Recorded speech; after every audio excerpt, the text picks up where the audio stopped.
अस्सलाम वालेकुम व्यूअर्स, आज है हमारे पास डिस्क्रीट मैथमेटिक्स का एक्सरसाइज 1.3 का question number 10।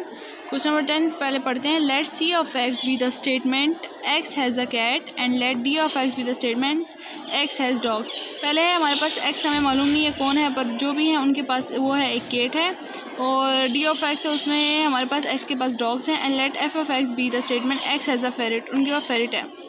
For express each of these statements in terms of c of x, d of x and f of x quantifiers and logical connectives. Let the domain, अब हमारे पास domain आ रही है, वो क्या है? consist of all students in your class.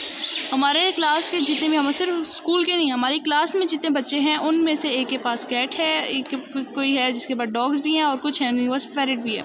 अब आते हैं हम पार्ट नंबर ए की तरफ। पार्ट नंबर ए है हमारे पास A. A student in your class has a cat, a dog and a ferret. There is a student, यानी कि आ स्टूडेंट, एक स्टूडेंट की बात की कि सारे बच्चों के पास नहीं है, चंद एक बच्चे के पास है, चंद एक बच्चों के पास है, तो हम क्या लगाते हैं उसके लिए, कुछ के लिए देयर एग्जिस्ट सम स्टूडेंट्स। ठीक है, देयर एग्जिस्ट सम स्टूडेंट या देयर एग्जिस्ट अ स्टूडेंट, एक स्टूडेंट है in your class which have a C of X, जो इसके पास कैट है, एंड डी ऑफ एक्स जो डॉग है, एंड एफ ऑफ एक्स यानी एफ ऑफ एक्स ये भी है।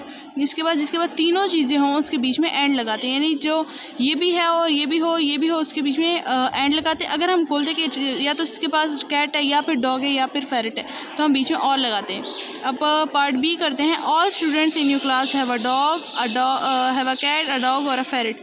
इसमें हमारे पास और आ गया, और स्टूडेंट पूरी क्लास में जो बच्चे हैं उनमें से किसी के पास कैट है, किसी के पास डॉग है या और किसी के पास फेरिट है, तो हम क्या लगाएंगे और। उसके बाद आता है हमारे पास पार्ट सी। पार्ट सी हमें कहता है some students in your class has a cat and a ferret but not a dog.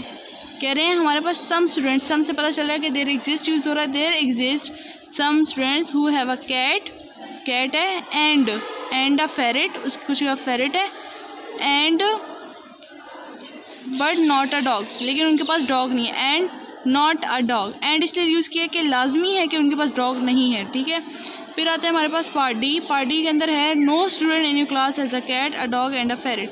हमारी क्लास में ऐसा कोई भी बच्चा नहीं है। देयर एग्जिस्ट नो स्टूडेंट, यानी देयर एग्जिस्ट नेगेशन हमें बता रहा है कि no student in your class who has a cat, और उसके पास डॉग भी हो और उसके पास फेरिट भी हो, ऐसा कोई स्टूडेंट एग्जिस्ट नहीं करता। ठीक है, फिर आता है हमारे पास पार्ट ई।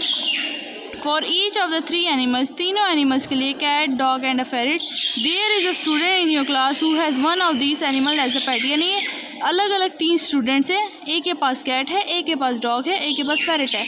तो मैं कह सकती हूँ एक स्टूडेंट एक्स है, एक स्टूडेंट वाई है, एक स्टूडेंट जेड है, और एक सी ऑफ एक्स है और एक है डी ऑफ वाई, यानी कि एक्स वाले स्टूडेंट के पास सी ऑफ एक्स कैट है, ई यानी there exist some student Y वाले के पास जो है डॉग है, उसका हम वाई लिख दिया, और there exist some student Z who is a ferret Z.